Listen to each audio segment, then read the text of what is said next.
네, 오늘은 좀 흥미로운 인물인데요. 조선 중기의 승려 진묵, 그리고 그에게 얽힌 깊은 원에 대한 자료들을 좀 같이 살펴보려고 합니다. 네. 민중들에게는 거의 뭐 석가모니의 화신처럼 여겨졌다고 하는데 정작 불교계 안에서는 생각보다 조명이 덜 된 것 같기도 하고요. 맞아요. 그 점이 참 흥미롭죠. 특히 그에게 풀리지 않은 거대한 수건, 원이 있었다. 이 이야기가 상당히 궁금증을 자아냅니다. 네, 오늘 살펴볼 자료들이 바로 그 지점을 파고들고 있습니다. 진묵 본인이 남긴 글은 없지만요. 워낙 구전 설화가 많고 또 특히 그 전경이라는 기록을 통해서 그 원이라는 게 도대체 뭐였는지, 왜 그렇게 큰 원을 품게 됐는지 그걸 좀 추적하고 있어요. 아, 전경 기록이 중요하게 다뤄지는군요. 네, 그렇죠. 이 자료들이 제시하는 진묵의 삶, 그리고 그 원의 의미 속으로 당신과 함께 한번 깊이 들어가 보시죠. 좋습니다. 그럼 일단 진묵. 이분 대체 어떤 인물이었을까요? 자료를 보면 조선 중기, 그러니까 불교가 좀 억압받던 시기잖아요. 그때 활동했던 분인데 네, 맞습니다. 대중적으로는 뭐 술을 곡차라고 부르면서 마셨다거나 죽은 물고기를 다시 살렸다거나 심지어 저 멀리 해인사에 난 불을 여기서 껐다. 이런 이야기들이 전해지면서 거의 신처럼 그렇죠. 아주 신이한 행적들이죠. 그래서 민중들은 석가의 화신이다 이렇게 봤다는 거고요. 스승 없이 혼자 깨달음을 얻었다는 점도 참 독특해요. 네, 그 부분도 상당히 주목할 만한 지점입니다. 그런데 그런 진묵에게 아주 깊은 원이 있었다는 건데 이 자료들이 해석하는 그 원의 실체가 상당히 구체적입니다. 그냥 뭐 개인적인 한 같은 게 아니고요. 그런데 그게 좌절됐다는 거죠. 특히 그 전경에서는 이 계획이 실패하니까 진묵이 동양사상의 정수를 체득한 영적 존재들, 이걸 이제 도통신이라고 부르는데요. 이 도통신들을 이끌고 서양으로 건너가서 문명 개발을 도왔다고까지 봐요. 와, 소양으로 가서요? 그게 가능한 이야기인가요? 그 해석에 따르면 그렇다는 거죠. 그리고 이게 나중에는 한국의 이상세계를 세우기 위한 해원, 그러니까 맺힌 원을 푸는 과정의 일부였다. 이렇게 연결을 시킵니다. 해원. 네.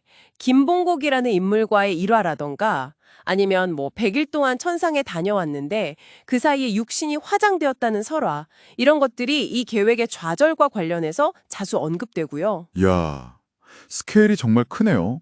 서양 문명 개발을 도왔다는 부분은 진짜 파격적인데요. 근데 자료는 여기서 더 나아간다고요? 네, 그렇습니다. 진묵이 서양으로 데려갔다는 그 도통신들, 그러니까 유불선 사상이나 음양오양 같은 동양 철학의 정수들이 서양 근대 문명, 특히 인문사회과학이나 자연과학 발전에 영향을 미쳤을 수도 있다. 이런 주장까지 제기해요. 정말요? 근거가 있나요? 네, 프랑스와 줄리앙이나 주겸지, 황태현 같은 학자들의 연구를 언급하면서 그런 가능성을 이야기합니다. 만약 이 관점이 맞다면 진묵이 원래 한국에서 이루려던 계획이 얼마나 컸는지, 또 그 실패가 얼마나 큰 원으로 남았을지 좀 짐작해 볼 수 있겠죠. 그렇군요. 그 원의 크기만큼이나 그 성격도 중요할 것 같은데요. 단순히 개인적인 야망은 아니었다는 말씀이시죠? 바로 그겁니다.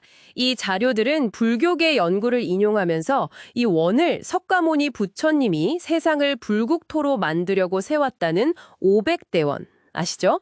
중생구제를 위한 500가지 큰 서원. 네네, 500대 원. 그것과 연결 지으려는 시각도 보여져요. 초이선사 기록이나 이선희, 태경 스님의 연구 같은 걸 언급하면서 결국 진묵의 원이라는 게 모든 존재를 구제하고 지상의 이상적인 세계를 이루려 했던 아주 이타적인 염원에서 비롯된 거다. 이렇게 해석하는 거죠. 그의 삶 자체가 그 원대한 목표를 향한 과정이었다. 이렇게 볼 수도 있겠네요. 네, 맞습니다. 그런 시각인 거죠. 근데 왜 하필 한반도였을까요?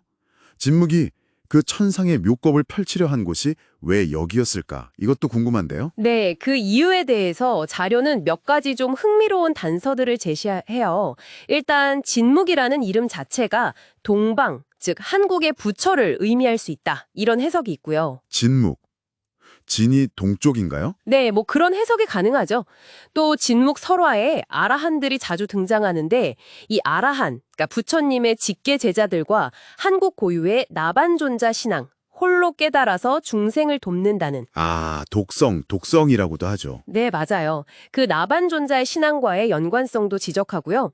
더 나아가서 한국이 음양 오행 사상의 발원지일 수 있다거나 불교나 고대 스키타이 문화의 뿌리와 연결될 수 있다는 최근 연구 경향도 근거로 들고 있습니다. 여러 가지 복합적인 이유가 있었을 수 있겠군요. 그렇죠. 그렇게 큰 뜻을 품고 불교 계율을 현실에 맞게 좀 바꾸려고도 하고 가정생활을 중시한다거나 곡차를 허용한다거나 또 김봉곡과의 교류처럼 유불선 통합을 시도하고 궁극적으로는 천상의 지혜를 가져와서 문명화를 이루려고 평생을 바쳤는데 네. 자료들에 따르면 결국 그의 갑작스러운 죽음으로 이 모든 노력이 중단된 거죠.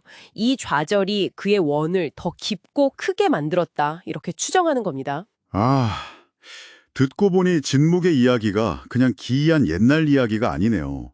한 인물이 품었던 정말 거대한 이상과 그 좌절, 그리고 어쩌면 그게 역사에 미쳤을지도 모르는 어떤 파장, 이런 것들을 생각하게 만듭니다. 네, 그렇죠. 만약 정말 그의 계획대로 한국 땅에 그 능력이 펼쳐졌다면 역사는 어떻게 달라졌을까? 이런 상상도 하게 되고요. 바로 그 지점입니다.